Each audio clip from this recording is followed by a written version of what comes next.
প্রণাম মহারাজ। জয় হো কল্যাণম অস্তু।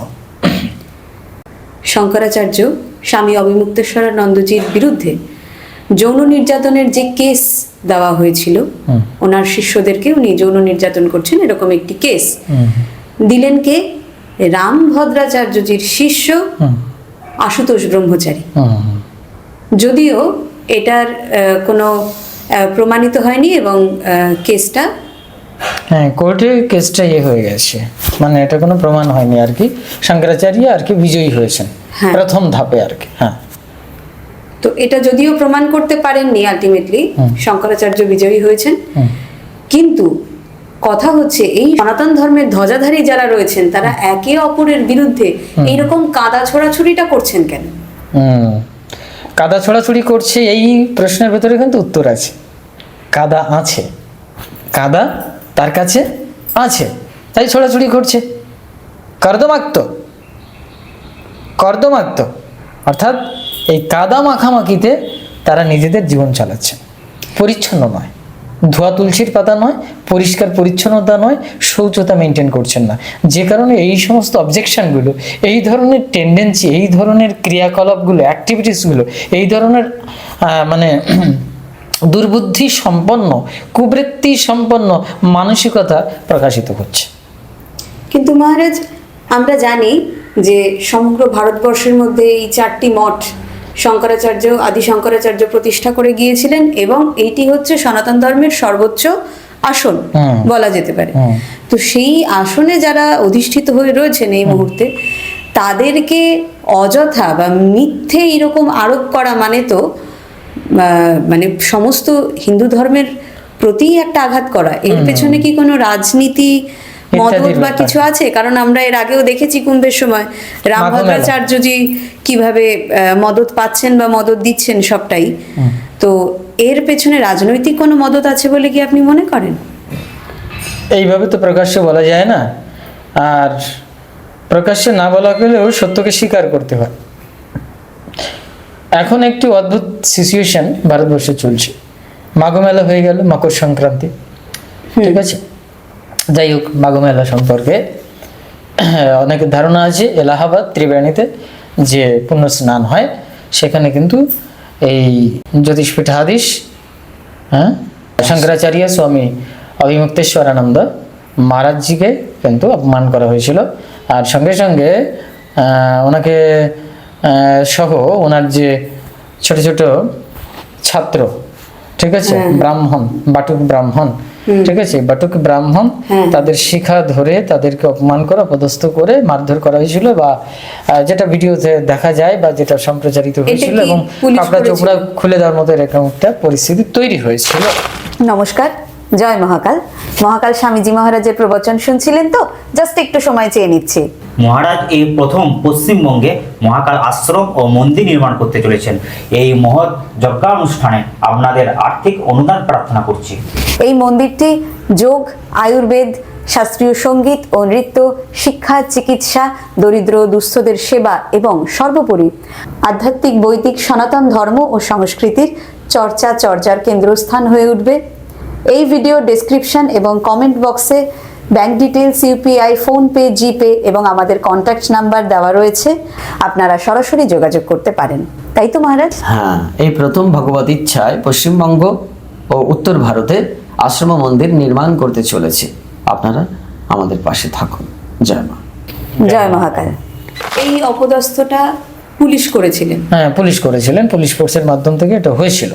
আমি তখন এই বিষয় নিয়ে কিছুই বলিনি, কিন্তু বাস্তব সত্য কিন্তু এটাই। আমি বলেছিলাম, যারা আমার কাছে আসে তাদেরকে বলেছিলাম যে এবার ভারতীয় পলিটিক্যাল জগতের এবং ভারতীয় যে অস্তিত্বের যে ব্যাপার, সেখানে একটি ভঙ্গুরতা গ্রাস করা শুরু হয়ে গেছে। কীরকম? যখন নিষ্পাপ বাচ্চা ভগবানের পুত্র বলা হয়, যদিও আমাদের শাস্ত্রীয় সিদ্ধান্ত, অমৃতস্য পুত্র, সবাই অমৃতের পুত্র, কিন্তু যখন কোনো ছোট্ট বাচ্চা, নিষ্পাপ বাচ্চা, যারা বেদ পাঠ করছে খুব জন্মের পরপরই আর কি, যারা এই সমস্ত মঠ আশ্রমে থেকে বেদ পাঠ করছেন, বিশেষ করে শঙ্করাচার্যের সঙ্গে থেকে যারা করছেন, যারা শঙ্করাচার্য পদে বসে রয়েছেন, তাদের কাছে থেকে অত্যন্ত ছোট বয়স থেকে যারা এই বেদ পাঠ অভ্যেস করছেন, চর্চা করছেন, অনুশীলন করছেন, সাধনা করছেন এবং তারা ব্রাহ্মণ সঙ্গে বেদ পাঠী, তাদেরকে যদি তাদের এই ব্রহ্ম শিখাকে ধরে, হ্যাঁ, এটা ব্রহ্মরন্ধ্রের উপরেই সুস্থিত, ইহার একটি যৌগিক এবং আধ্যাত্মিক ব্যাখ্যা রয়েছে। ওটা একটা সর্বোচ্চ ডিগ্রির জায়গা।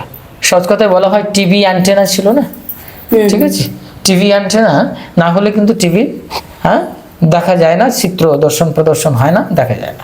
তা ঠিক জীবনের যে পরাশক্তির সাথে যে সম্পৃক্ততা, সেটা এই চূড়াকরণ 16টা সংস্কারের ভেতরে একটি।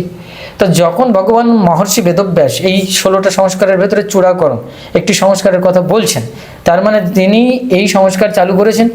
তারপরে যখন এই চূড়াকে অপমান করা হয়, বিশেষ করে এই বেদপাঠী ব্রাহ্মণ ছোট বাচ্চাদের উপরে, তাও এই শিখা ধরে, তখন কিন্তু মহর্ষি বেদব্যাসের জটা ধরা হয়ে গেল, টিক্কি ধরা হয়ে গেল, শিখা ধরা হয়ে গেল, তার ষোড়শ সংস্কারের উপরে হস্তক্ষেপ করা হলো, অর্থাৎ এক প্রকার ভগবানের চরণ অপরাধ হলো। আর ব্রাহ্মণ ছোট বাচ্চা ছেলে, ও তো অমৃতস্য পুত্রাহা, অমৃতের পুত্র, তা সত্ত্বেও আবার ব্রাহ্মণ, অর্থাৎ ব্রাহ্মণের চরণ অপরাধ করলে যারা বেদ পাঠ করছে এরা সঠিক শুদ্ধ ব্রাহ্মণ। তো এই ব্রাহ্মণের বাচ্চা, নিষ্পাপ বাচ্চা ভগবানের চরণ অপরাধ হয়ে গেছে। যখন কোনো সঠিক সৎ পবিত্র বেদপাঠী বা বেদ অনুশীলনকারী এই ছোট্ট বাচ্চা ব্রাহ্মণের উপরে অত্যাচার হয়, তখন বুঝতে হবে যে চূড়ান্ত ভ্রষ্টাচার এসে গেছে, ধ্বংস শুরু। এটা আমি বলেছিলাম, এটা একদম যে কোনো পণ্ডিত ব্যক্তি, শাস্ত্রজ্ঞ ব্যক্তি এবং বিদ্বান এবং সাধক ব্যক্তি এটা এক বাক্যে স্বীকার করবেন যে এটা অনুচিত হয়েছে। যাদের জ্ঞান নেই, ঠিক আছে, কাপড় পরলেই তো শুধু সাধু হবে না, এর একটা ব্যাপার আছে। একটা পুলিশের পোশাক পরে আসলেই তোমাকে শুধু পুলিশ বলা যাবে না, পুলিশের সমস্ত অ্যাক্টিভিটিস এবং তার সার্টিফিকেট সবকিছু তোমার থাকতে হবে, তারপরে একটা জায়গায় প্রমাণিত হবে, ঠিক আছে। না হলে আমি এখন ডাক্তারের একটি ওই কানে ঢুকানোর জিনিস নিয়ে, ঠিক আছে, স্টেথোস্কোপ, হ্যাঁ, ওইটা নিয়ে আমি কি করলাম, আমি ঘুরে বেড়াচ্ছি, আমি একজন ডাক্তার। বাস্তবিক তো আমি কোনো ডাক্তারি বিদ্যা জানি না, তো ডাক্তার হয় না। তো সেই জন্যে এখন যে ভ্রষ্টাচার আমরা দেখতে পাচ্ছি, সেটা কিন্তু একটি পর্দার ভেতরে থেকে চলছে। পর্দাটা খেয়াল করতে হবে। এখন সমাজে কিন্তু যথেষ্ট সাধুদের পর্দা দেখা যায়, কিন্তু সাধুত্ব কিন্তু খুঁজে পাওয়া বড় দুষ্কর এবং দুর্লভ। উৎকৃষ্ট সাধুসন্ত পাওয়া, সাধুসন্ত সঙ্গ করাও খুব দুর্লভ। কিন্তু আমি একজন সাধু হয়ে সমগ্র সাধু সম্প্রদায়কে অপমান করতে পারি না, সাধু শব্দটাকে অপমান করতে পারি না, কারণ যখনই আমি কোনো সাধুকে অপমান করবো তখন সাধু শ্রেণীকেই ধরা পড়ে যাবে, সাধু শ্রেণীর ধরা পড়ে যাবে। এই জন্যে যে রামভদ্রাচার্যজির যে শিষ্য আশুতোষ ব্রহ্মচারী, বাস্তবিক তাকে দর্শন করে যেটা দেখা যায় এবং তার বিরুদ্ধে যে সমস্ত কেস রয়েছে ইত্যাদি যেগুলো জানা গেল, বাস্তবিক তিনি যে একেবারে ধোয়া তুলসীর পাতা এটা নয়, ঠিক আছে। একজন শিক্ষক ছাত্রকে শেখাতে পারে, কিন্তু যে শিক্ষক নয়, যে শিক্ষা অর্জন করেনি, সে হঠাৎ করে শিক্ষক সেজে যদি ছাত্রের বিচার করতে যায়, তাহলে তাকে বলা হয় ভ্রষ্টাচার, অর্থাৎ বর্ণাশ্রমজনিত যে দোষ, সংকর দোষ ঘটে গেল। এটা উনি তো ওই ধর্মের মানুষ না, তা সেই ধর্মের বা সেই বর্ণের মানুষ না, কিন্তু তুমি সেই ধর্ম কেন পালন করতে যাচ্ছ? স্বধর্মের নিধনম শ্রেয়াহা পরধর্ম ভয়াবহা। উনি পরধর্মটা করছেন, ওনার নিজের ধর্মটা কি, আমার নিজের ধর্মটা কি, সেই নিজের ধর্মটাকে ঠিক রাখতে হবে। এবার দেখা যাচ্ছে কি যে শঙ্করাচার্যের বিষয়টি প্রমাণিত হয়নি, বেটে, কিন্তু আমরা দেখতে পাই মনুষ্য জীবনে, সাধক জীবনে কোথাও কোথাও যৌনতা উস্কানি দেয়, যৌনতা উঁকি দেয় ইত্যাদি আছে। এই প্রবৃত্তি বশিষ্ঠদেবের চরিত্রে ছিল, বিশ্বামিত্রের চরিত্রে ছিল, অনেক পরাশর ঋষি, অন্যান্য ঋষির চরিত্রে কিন্তু কম বেশি আমরা এই পৌরাণিক কাহিনীতে দেখতে পাই। এক্ষেত্রে আপনার স্খলনের যে বিষয়টি চলে আসছে, আপনার একটি লেকচার খুব ভাইরাল হয়েছিল এর আগেও, সাধুদেরও কামপ্রবৃত্তি জাগে কিনা, এটার একটি উৎকৃষ্ট উদাহরণ আমি দিয়েছিলাম। বুদ্ধ দর্শনের অনেক বুদ্ধ সন্ন্যাসীর জীবনে, যেখানে স্বয়ং ভগবান বুদ্ধ তিনি নিজে হাতে সন্ন্যাস প্রদান করেছেন, সেই সন্ন্যাসীরা নিজ প্রাণীর সাথে পর্যন্ত রমণ প্রক্রিয়া করেছেন। এটা বুদ্ধ দর্শনে আছে, আমি দেখাতে পারি। সুতরাং কার ভেতরে কিভাবে প্রবৃত্তি জাগ্রত হবে সেটা বলা খুব কঠিন। আমি কাউকে মানে ধোয়া তুলসীর কথা বলছি না, কিন্তু দেখা যাচ্ছে কি যে যখন কেউ কোনো একটি প্রকৃত উচ্চাসনে বসে থাকে, সঠিক বিচার বিশ্লেষণ এবং সঠিক প্রমাণ যুক্তিসঙ্গত প্রক্রিয়া ছাড়া দোষারোপ করাটা একটি ভ্রষ্টাচার। সঠিক প্রমাণ, সঠিক ন্যায় নীতির মঞ্চে থেকে যদি কেউ আন্দোলন করে, কেউ সংগ্রাম করে, কেউ প্রতিবাদ করে, কেউ সংঘর্ষে আসে, সেটা আলাদা ব্যাপার। কিন্তু বাস্তবিক তো আমার নিজের চরিত্রটাকে অনুসন্ধান আগে করতে হবে, ঠিক আছে। সেই জায়গাটায় ভ্রষ্টাচার এসে গেছে, এটা কম বেশি। আর সাধুচিত যে ব্যবহার, আচার আচরণ, এখন যে যেখান থেকে পারে সেখান থেকে তাই করছে। যেমন ধরো ওই যে বিশেষ একটি আখড়া, ঠিক আছে, রবীন্দ্রপুরীজি বলে একজন আছেন মহারাজ, তিনি কাকে নাকি প্রমোদ কৃষ্ণকে না কাকে জগৎগুরু লাগিয়ে দিয়েছেন, মানে জগৎগুরু দেওয়ারকে, এই সমস্ত নিয়ে অনেক বিতর্ক চলে এসছে, যাকে তাকে জগৎগুরু দিয়ে দিচ্ছে। হ্যাঁ, তারপরে জগৎগুরুর এখন তো শিষ্যেরই অভাব, হ্যাঁ, গুরুর তো তারপরে অভাব নেই। হ্যাঁ, একজন বাবা বেরিয়েছেন, সন্তু বাবা না কি বাবা যেন, সে আবার 1.5 কোটি টাকা, 2 কোটি, 2.5 কোটি টাকা, 3 কোটি টাকার নাকি একটা গাড়ি নিয়ে আবার কুম্ভে স্নান টান করে সব দেখিয়ে দিয়ে গেলেন ইত্যাদি ব্যাপারটা। তার জন্য আবার স্পেশাল পুলিশ বাহিনী বা ব্যারিকেড রয়েছে, ঠিক আছে, জেট বাহিনী ইত্যাদি ব্যাপার স্যাপার রয়েছে, সেক্ষেত্রে নিয়ে কোনো প্রশ্ন নেই। কিন্তু শঙ্করাচার্য যখন পালকিতে তার ট্র্যাডিশনটাকে মেনটেন করে যাচ্ছেন, তাকে বলছেন তুমি পালকি থেকে নেমে যাও। আবার শঙ্করাচার্যের আত্ম অভিমান রয়েছে, একজন গুরু কি করবেন, সে গুরুর আত্ম অভিমান না আত্মমর্যাদা নাকি আত্মসম্মান নাকি পরার্থে জগৎ কল্যাণের জন্য, বা তার যে গুরু পারম্পরিক যে মঞ্চটা সেটাকে রক্ষা করবার চেষ্টা করছেন, সেটা তার উপরে ডিপেন্ড করবে। গুরুকে প্রশ্ন করা যায় না তুমি কেন এটা করছো, তুমি গুরু হও না। তাহলে এই ক্ষেত্রে মহারাজ, তাহলে এইখানে আরেকটি সমস্যা আছে, এই যে শঙ্করাচার্যগণের ভেতরে 4টে শঙ্করাচার্য আছেন, এই 4 জনের ভেতরে জানা যাচ্ছে অভিমুক্তেশ্বরানন্দ শঙ্করাচার্যের, ঠিক আছে, ওনার পক্ষে রয়েছেন 2 জন। পুরী পীঠাধীশ যিনি রয়েছেন তিনি নাকি আবার হ্যাঁ বলছেন না নাও বলছেন। আরে ভাই ডিরেক্ট বলে দাও না, প্রত্যেকদিন নীতি কথা বলা হচ্ছে, ডিরেক্ট বলে দাও না। আমি যখন সত্য কথা বলবো, সত্য নিয়ে চলবো। শঙ্করাচার্য 4টি মঠের মঠাধীশ রয়েছেন, ঠিক আছে, তো পীঠাধীশ রয়েছেন, তো তার ভেতরে 3 জন শঙ্করাচার্য তো সাপোর্ট করবেন, তাদের সম্মিলনে পরবর্তী শঙ্করাচার্য তৈরি হবেন, উত্তরসূরি যে শঙ্করাচার্য আসবেন তাদের সম্পৃক্ততা থাকবে না, তাদের সাথে লিঙ্কেজ থাকবে না। ওমা দেখছি এদিকে ছুটে বেড়াচ্ছে, ও ওদিকে ছুটে বেড়াচ্ছে, এখানে একটা কমেন্ট করছে, ও এখানে একটা কমেন্ট করছে, এর মতো বলছে, ওর মতো বলছে, নিজেদের ভেতরে ইউনিটিটা কোথায়? তাহলে 4টে মঠের 4 প্রান্তে, ভারতবর্ষের 4টে মঠে 4টে প্রান্তে যে 4টে দণ্ড স্থাপন করা হয়েছিল, যে উদ্দেশ্য নিয়ে করা, আগের দিনে একটি ঘর তৈরি করা হতো, 4টে কোনায় 4টে খুঁটি পোতা হতো, ঠিক আছে, একটা খুঁটি যদি এদিক ওদিক হয়ে যেত, ঝড়ের সময় কি হয়ে যাবে, নড়বড়ে এবং ভেঙে পড়বে ইত্যাদি ব্যাপার ঘটে। তো এই যে শঙ্করাচার্য 4টে না করে তাহলে একটা করতে পারতেন, মানে আদি শঙ্করাচার্য, ভগবান আদি শঙ্করাচার্য 4টে না করে একটা করতে পারতেন। আরে ভাই তোমরা তো 4টে ভাই মানে একই পিতার সন্তান, মিলেমিশে থাকো। তাই যেখানে এই মিলন মেলাটা তৈরি হচ্ছে না, তাহলে বাইরের জগতে কিভাবে সাধারণ মানুষের ভেতরে, অন্যান্য সাধু সন্তদের ভেতরে এই মিলন মেলাটা তৈরি হবে কি করে? শুধু নীতি কথা বললে হবে না, নীতি কর্ম করে দেখাতে হবে। ভাই আমার 4টে সন্তান, আমি বললাম আমি বাবা, একটা সন্তান মানুষ করতে পারিনি, একটা ডাকাত হয়েছে, একটা চোর হয়েছে, ইত্যাদি ইত্যাদি হয়েছে। তো এই 4টে সন্তানের বাবা বলার কোনো সার্থকতা আছে কি? না। মনে করো আমার 4টে সন্তান আছে, 4টে সন্তানের ভেতরে 3টে ভালো, একটা খারাপ হয়েছে, তাই সেই খারাপ ছেলেটার দোষের কারণে তো আমারও দোষ হবে, হবে না? হবে। তাহলে ওই 3টে যে ভাই রয়েছে, 3টে ভাইয়েরও তো কর্তব্য রয়েছে, যে ছেলেটা আমার ভাইটা খারাপ হয়ে যাচ্ছে তার প্রতি দায়িত্ব কর্তব্য নেই, সেটা দেখতে হবে না কিভাবে কি করা যায়? এটা 2-10 মিনিটের ব্যাপার। এই যে মামলাটা, এই যে মামলা যা কিছু চলছে, কন্ট্রাডিকশন, শঙ্করাচার্য নিয়ে এখন বহু নকলি শঙ্করাচার্য ঘুরে বেড়াচ্ছে, এটা পলিটিক্যালি শঙ্করাচার্য করা হয়েছে ইত্যাদি। ওই যে বলছিল পলিটিক্যাল প্রভাব আছে কিনা, পলিটিক্যাল প্রভাব আছে, এটা তো প্রকাশ্যে দেখা যাচ্ছে। শঙ্করাচার্য কারা তৈরি করেছেন? নকলি শঙ্করাচার্য, লট অফ 4 জন শঙ্করাচার্য হওয়ার কথা, সে শঙ্করাচার্য তো একজন হবে, আদি শঙ্করাচার্য একজন ছিলেন, আর 4 জন 4টে মঠের বা পীঠাধীশ যারা বসবেন তারা 4 জন শঙ্করাচার্য হবে। আর বাকি শঙ্করাচার্য কোথা থেকে আসে? এই প্রশ্ন শঙ্করাচার্য নয়, আরো এক্সট্রা শঙ্করাচার্য, এক্সট্রা জগৎগুরু। জগৎগুরু তো এখন তো তোমার 16 আনা 16 টাকা ইত্যাদি পাওয়া যায় আর কি, এরকম সব ব্যাপার ঘটে গেছে। যেখান থেকে যে বাচ্চা করছে, ওই যে মাঝখানে একজনকে ওই যে মমতা কুলকার্নিকে বানিয়ে দিয়েছিল জগৎগুরুর মহামন্ডল, সে এখন যে বানিয়েছিল সে আবার বলছে ওর কথা নিয়ে আমরা কিছু বলতে পারবো না, শঙ্করাচার্য সম্পর্কে যা বলেছেন ওটা আমাদের বক্তব্য না, ওকে আমরা বের করে দিয়েছি। আরে বাবা, শিষ্য করবার আগে চিন্তা ভাবনা, তুই তো বললি যে ধ্যানে দেখেছি, সারা রাত্রি ধরে দেখেছি, সে এক অদ্ভুত দৈব প্রক্রিয়া চলে এসেছে, এই জন্য তাকে সন্ন্যাস দিয়ে দিয়েছে, নেড়া না করে সন্ন্যাস দিয়ে দিয়েছে। অদ্ভুত ব্যাপারটা বোঝো তো, এই যে ভ্রষ্টাচার, এটা তো চোখেই দেখা যাচ্ছে। সুতরাং আখড়াদারি এখন অনেক সাধু সন্ত যারা ঘুরে বেড়াচ্ছেন, বা আখড়া নামক যে বিষয়টি এখন চলছে, সেখানে রীতিমতো ভ্রষ্টাচারী, সেটা একদম বাস্তব সত্য কথা।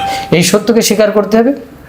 আর শঙ্করাচার্য থেকে শুরু করে নিম্নপদস্থ যে সমস্ত সাধু সন্ত যারা রয়েছেন, সেখানে সত্যিকারের যে গুরু গাইডটা, সঠিক যে গাইডেন্সটা, সঠিক যে বেড়া, সঠিক যে ঘেরা, সঠিক যে বন্ধন, যেটা গুরু আদেশ এবং নির্দেশের মাধ্যম দিয়ে চলতে হবে। অর্থাৎ আমি গুরুর কাছে, সদ্গুরুর কাছে সারেন্ডার, গুরু যেভাবে আমাকে গাইড করবেন আমি সেইভাবে চলতে বাধ্য। অর্থাৎ সহজ কথা আমি একটি ভাষা বলি, পাঁচাটা কুত্তার মতো খাওয়া। সবাই কিন্তু গুরু হতে চাইছে, শিষ্য কেউ হতে চাইছে না। সবাই কিন্তু প্রভু হতে চাইছে, কেউ সেবক হতে চাইছে না। আমার এখানে আসলে কম বেশি সবার জানা আছে যে আমি প্রথমে বলি সেবা বোধটা জাগ্রত করো, আগে মানুষ হও। আরে আধ্যাত্মিকতা অনেক উপরের জিনিস। সেই জন্যে যে এই যে আশুতোষ ব্রহ্মচারী, এই যে রামভদ্রাচার্য এসেছে, রামভদ্রাচার্য তো ভারতবর্ষের যে কোনো ব্যক্তিকে যারা একটু জ্ঞানীগুণী ব্যক্তি তাদের কাছে যদি প্রশ্ন করায় তাহলে বলবে যে ওনাকে পছন্দ হয় না, উনি অহংকারী মানুষ, এই কথাটা বলছেন। আর যার ভেতরে অহংকার আছে তিনি সেই ব্যক্তি তো কখনো জ্ঞানী বা সাধক হতে পারে না। সে তার মুখস্থ থাকতে পারে অনেক গ্রন্থ, সেটা আলাদা ব্যাপার, কিন্তু এই মুখস্থগত বিদ্যা দিয়ে, ঠিক আছে, আমি শ্লোক আউড়িয়ে দিলাম ইত্যাদি করলাম, তা থেকে তো প্রমাণ হবে না যে আমি পরম পিতার পরম সন্তান, এটা প্রমাণিত হয় না।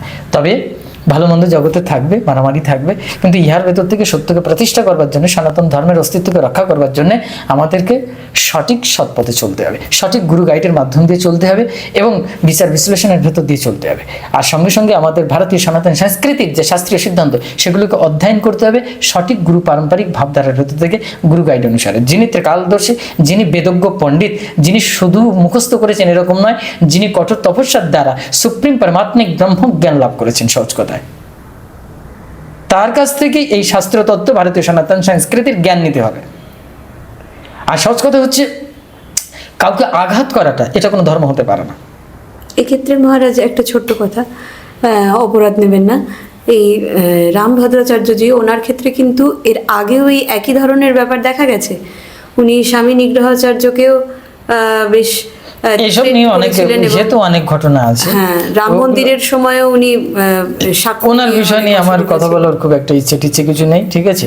যা চলছে এক কথায় বলা চলে ভ্রষ্টাচার। এবার অনেকে বলবেন যে না, ভ্রষ্টাচার চলছে, তাহলে ভদ্রাচার কখন চলবে, আর কবে কি হবে? আছে এর ভেতর থেকে সত্য ফল্গু নদীর মতো প্রবাহিত হচ্ছে, ঠিক আছে। আর এই ফল্গু নদীর স্রোতের ভেতরে প্রবেশ করতে হবে, করে সেই জল পান করে তৃষ্ণা নিবৃত্ত করতে হবে, সেটা বড় কঠিন বিষয়। ধর্ম অত্যন্ত দুর্লভ বস্তু এবং আধ্যাত্মিক বা ধার্মিক হওয়াটাও দুর্লভ বস্তু। সব থেকে দুর্লভ বস্তু হচ্ছে ভগবানের প্রিয় পাত্র হওয়া বা সেবক হওয়া।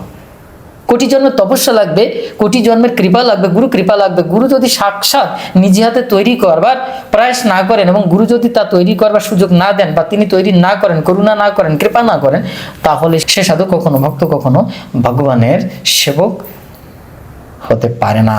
সেবক হওয়া বহুত কঠিন। যোগী অনেকে হয়ে যেতে পারে, কিন্তু ভগবানের সাক্ষাৎ চরণ সেবার অধিকার পাওয়া এ বড় কঠিন বিষয়, এ বড় কঠিন বিষয়। তো সেই জন্য আমি বলবো যে এখন সবাই অহংকারের দাসত্ব করছে, অহংকারের দাসত্ব করছে, অজ্ঞানতার দাসত্ব করছে। অ্যাকচুয়ালি একটি প্রকাশ্যে কি চলছে, পর্দার আড়ালে অজ্ঞানতার একটি অ্যাম্বিয়েন্স ক্রিয়েট হয়েছে, একটি সার্কামস্ট্যান্সেস তৈরি হয়েছে, একটি পরিস্থিতি তৈরি হয়েছে। এখানে পলিটিক্যালি, ঠিক আছে, জিওগ্রাফিক্যালি, এনভায়রনমেন্টাল দিক থেকে, সমস্ত দিক থেকে, এবং আমাদের সাধারণ মানুষের যে মানবিক মূল্যবোধ, সেই সব মনুষ্যত্বের দিক, মানবিক মূল্যবোধের দিক অত্যন্ত ক্ষণভঙ্গুর হয়ে উঠেছে।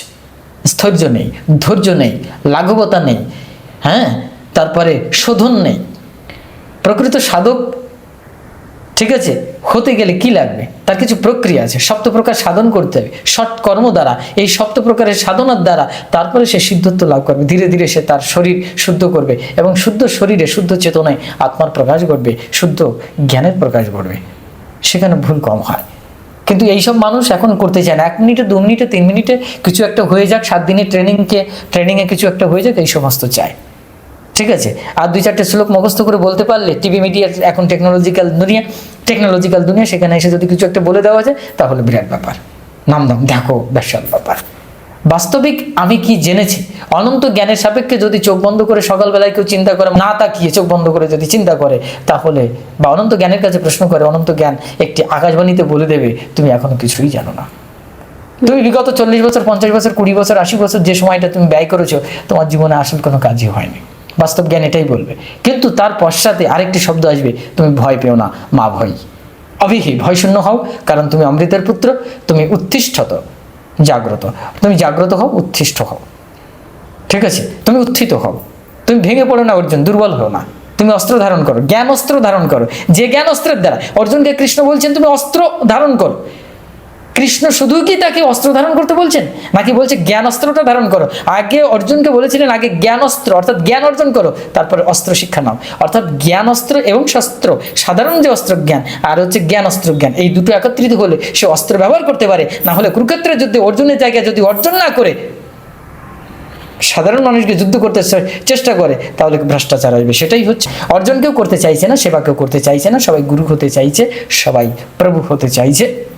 এবং সমাজের যে সত্য এবং সনাতন ধর্ম কি সেটাকে সম্পূর্ণরূপে কিভাবে জানা যায় এবং তার আদর্শ কি, তার ন্যায় নীতিমালা কি, ধর্মের যে 10টি অঙ্গ আছে সেটা কি, সেগুলোকে পালন করবার প্রয়োজন, এইসব মাথায় কারো কিছু নেই। শুধু ধর্মের বড় বড় লেকচারটা দিতে পারলেই না। আমি যেমন এখানে একজভাবে অসংখ্য কথাগুলো বলে চলে গেলাম, কিন্তু বাস্তবিক সত্য যখন আমি একটি শব্দকে আমার নিজের জীবনে আদর্শ স্বরূপ মনে করে, গুরু আদর্শ মনে করে আমি পালন করতে শুরু করবো, যেটা ধর্ম এবং নীতি সম্পৃক্ত, নীতিযুক্ত, মোরালিটি থাকতে হবে। যেখানে মোরালিটি নেই, উৎকৃষ্ট মোরালিটি নেই, ধর্ম নীতি নেই, মানব নীতি নেই, মনুষ্যত্ব নেই, সে ধর্ম, সেই মনুষ্যত্ব, সেই সমাজ, সেই রাষ্ট্র, সেই দেশ, সেই রাজনেতা, সেই ধার্মিক ধ্বজাধারী উচ্চাসনে অবস্থিত যে ব্যক্তি, সব ব্যর্থ। আমাদের জীবনে সেটা দেখতে পাচ্ছি। অর্থাৎ আগে চাই মনুষ্যত্ববোধ, আগে চাই প্রকৃত নিঃস্বার্থ জনকল্যাণমুখী সংগ্রাম, তার নাম হচ্ছে ধর্ম। নিজেকে স্যাক্রিফাইস করতে হবে। বলিদান যে করেছে সে ভগবান হয়েছে, বলিদান বিনা সে ভগবান হতে পারে না। রামচন্দ্র বলি দিয়েছিলেন তার জীবনের 14টা বছর বনবাসে, রাজপুত্র হওয়া সত্য।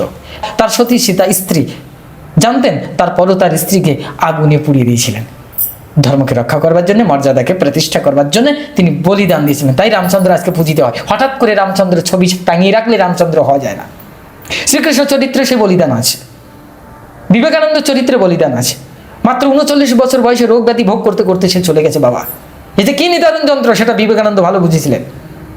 বলিদান, জিসাস খ্রাইস্ট তার নিজের জীবনকে ঢুকে ঢুকে দিয়ে লোকে বলেছিল, আমি তোমাদের প্রেমিক, আমার কথা শোনো, আমি তোমাদের স্বর্গের রাস্তা তৈরি করে দেবো, আমাকে বিশ্বাস করো, আমাকে পাঠানো হয়েছে, আমি পিতার পুত্র। কেউ স্বীকার করেনি। যখন প্রেগ ঢুকে মারা হলো, নিজেই বিদ্ধ হয়ে মরে গেলেন। তারপরে 2-4 দিন পরে থেকে তারপরে জ্ঞান চেতনার প্রকাশ ঘটতে লাগলো। প্রেমে প্রেমে জ্ঞানের প্রকাশ আসে। অলৌকিকত্ব দিয়ে, অন্ধকে আলো দিয়েও, হাত স্পর্শ করে অন্ধকে দৃষ্টি দিলেও সেখানে প্রেম জাগ্রত হয় না, কিন্তু প্রেমের দ্বারা প্রেম জাগ্রত হতে পারে। জিসাস একটা সময় ফেইলিওর হয়েছিলেন, কিন্তু যখন নিজের জীবনকে বলি দিয়ে গেলেন, তারপরে জিসাস হলেন পরমপিতার পুত্র বা গড বা যাই হোক প্রতিনিধি ইত্যাদি। চৈতন্য মহাপ্রভুর জীবনীতে আমরা দেখতে পাই তার বলিদান, তার দুটো স্ত্রীকে বলি দিতে হয়েছে। প্রথম স্ত্রী মারা যায়, দ্বিতীয় স্ত্রী তার সারা জীবনটা চোখের জলে কাটিয়ে দিয়েছেন। মা চোখের জলে ভেসেছেন, চৈতন্য মহাপ্রভু চোখের জলে ভেসেছেন। জগতের কল্যাণের জন্য নিজের জীবনকে পর্যন্ত ওই জগন্নাথ পুরীতে তাকে কিন্তু মেরে ফেলে দিয়েছিল, ওটাও তাকে বলি দিতে হয়েছে। উনি জানতেন। রামকৃষ্ণ চরিত্রে সারা জীবন সহধর্ম নিয়ে থাকা সত্ত্বেও, খুব ছোট্ট বয়সে বিবাহ করার পরেও তার সাথে কোনো শারীরিক সম্পর্ক তৈরি না করে নিজেকে বলি দিয়েছেন মায়ের চরণে। তার স্ত্রীকে মায়ের জায়গা প্রতিষ্ঠা করে, শক্তিকে জাগ্রত করে সমাজ জীবনে দেখিয়ে দিলেন নারী হচ্ছে দেবী, কুমারী যোগিনাং সাক্ষাৎ কুমারী সর্বদেবতা। অথচ ভারতবর্ষে আজকে কি চলছে? 16 মিনিট 20 মিনিট অন্তর আবার ওই একটি কথা বারবার ফিরে আসবে, দর্শমায়। এই মায়েরা জীবন্ত মা, জীবন্ত কুমারী, জীবন্ত কালী, জীবন্ত দুর্গা, আরজিকরের ঘটনার মতো এরকম ঘটনা ঘটেই যাচ্ছে, বলি প্রদত্ত হচ্ছে। এই বলি কি আমরা চেয়েছি? পাঠা বলি চেয়েছি? আমরা কোন বলি দিতে চেয়েছি? আমাদের ভেতরের রিপু প্রবৃত্তি অহংকারকে বলি দিতে হবে। এই বলি যতক্ষণ না আসবে ততক্ষণ সনাতন সংস্কৃতির যে অস্তিত্ব সেটা অনুধাবন করা হিন্দু নাম দিয়ে বোঝা সম্ভব নয়। হিন্দু মানে অনেক বড় ব্যাপার, সনাতন শব্দটি অনেক বড় ব্যাপার। সনাতনী, সনা মানে সর্বত্র, তনি মানে বিদ্যমান, আর হিন্দু মানে হিমালয়ের হি আর নয়দয়ের রস্যু, অর্থাৎ বিন্দু সূক্ষাতি সূক্ষ্ম জ্ঞানের শেষ স্তর। হিমালয়ের মতো বিস্তীর্ণ এবং যার প্রেমের হৃদয়ের অত্যন্ত গভীরতা রয়েছে, শিবলিঙ্গের মতো, আর নারায়ণের মতো বিস্তৃত।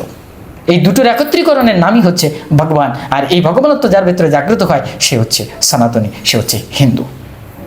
এসব বুঝে নিজেদের জীবনে আদর্শে পরিণত করে সেটাকে পালন করতে হবে, এবং একটি সময় আমাদের সত্যের প্রকাশ ঘটবে, সনাতনের প্রকাশ ঘটবে, আমরা সত্যি সত্যি সনাতনী হতে পারবো, এবং সেদিন সত্যিকারের শঙ্করাচার্য আমরা খুঁজে পাবো। সেদিন সত্যিকারের অর্থে শঙ্করাচার্যকে সম্মান প্রদর্শন করা হবে এবং গুরুকে সম্মান করা হবে। সত্যিকার অর্থে শঙ্করাচার্য অবিমুক্তেশ্বরানন্দ যে কি না কি এটা আমি জানি না, কিন্তু ওনার যেটা করা হয়েছে, একটা গুরুকে অপমান করা হয়েছে। সর্বোপরি গুরু দৃষ্টিকোণ থেকে এটা দেখতে হবে। যে সমস্ত সাধুসন্তরা গুরুগিরি করেন অথচ একজন গুরুর অপমান হচ্ছে, এইটা দেখতে পাচ্ছেন না, দলদারি করছেন, আখড়া নিয়ে দলদারি করছেন আর সম্প্রদায় করছেন, এটা ভ্রষ্টাচার, এটা ঠিক না।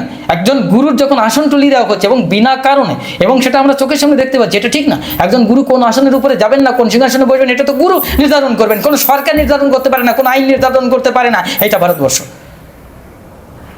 তাকে ওখান থেকে বলছে পালকি থেকে, তার আসন থেকে নেমে যেতে হবে।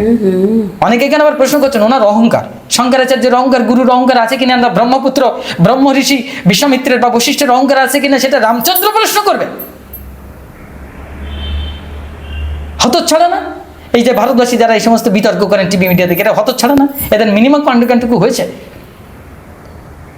তারপরে তার সন্তানদেরকে, তার শিষ্যদেরকে, ছোট ছোট বাচ্চা ছেলেপুলেদেরকে মারে এইভাবে। ব্রাহ্মণের উপর হস্তপ্রয়োগ করা, এটা শাস্ত্রীয় বা তন্ত্র সিদ্ধান্ত পরিষ্কার বলা আছে, তার ধ্বংস অনিবার্য। নরেন্দ্র মোদীর একটু নাম নিয়ে বলি, কিছু মনে করবেন না, PM নরেন্দ্র মোদী সরকার। অন্ততপক্ষে যোগী আদিত্যনাথের কাছে আমার প্রার্থনা থাকবে, বা সেই সময় আমার মনে মনে প্রার্থনা ছিল, একবার ওই বাচ্চা ছেলেদের কোলের কাছে গিয়ে তাদের কোলে নিয়ে বলতে পারতেন, বাবা বাবা বড় এরা তোমাকে কষ্ট দিয়েছে, তোমাদের কষ্ট দিয়েছে। এটা অন্ততপক্ষে যোগী হিসেবে, কোনো নেতা বা মুখ্যমন্ত্রী হিসেবে না গিয়ে, একজন সাধারণ যোগী বা সাধক হিসেবে গিয়ে, সন্ন্যাসী হিসেবে গিয়ে বাচ্চাদেরকে কোলে নিয়ে এটা বলতে পারতেন। ভাই শঙ্করাচার্যকে আমি চিনি না, কিন্তু ছোট ছোট বাচ্চারা আমার সন্তান, এটা তো বলতে পারতেন। এই অহংকারটা কেন ত্যাগ করতে পারছেন না? নরেন্দ্র মোদী এত কিছু ঘটে যাচ্ছে, সারা পৃথিবীতে আন্দোলন চলে, সাধুরা দুই ভাগে বিভক্ত হয়ে গেছে, শঙ্করাচার্যের এক পক্ষে আর শঙ্করাচার্যের বিরুদ্ধে যারা রয়েছে তারা এক পক্ষে, দুটো শ্রেণী ভাগ হয়ে গেছে। সে বিশাল ব্যাপার, দুটো শ্রেণী ভাগ হয়ে গেছে।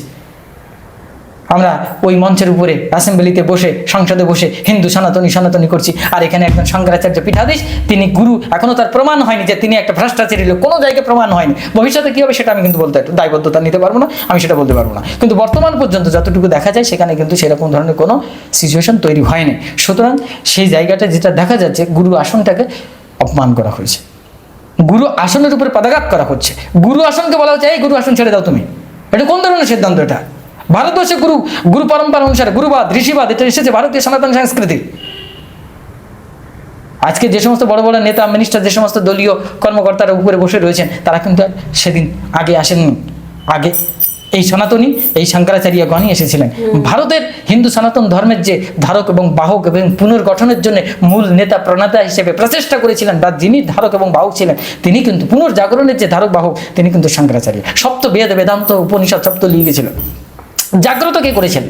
জাগ্রত করেছিলেন আদি ভগবান শঙ্করাচার্য। আমার অনন্ত কোটি প্রণাম। তার কাছে মাথা নত না করতে পারলে, আর তার উত্তরসূরির কাছে যদি আমরা মাথা নত করতে না পারি, তাহলে আমরা কার কাছ থেকে শিক্ষা নেব? তাহলে তো পিতামাতাকে অস্বীকার করা হয়।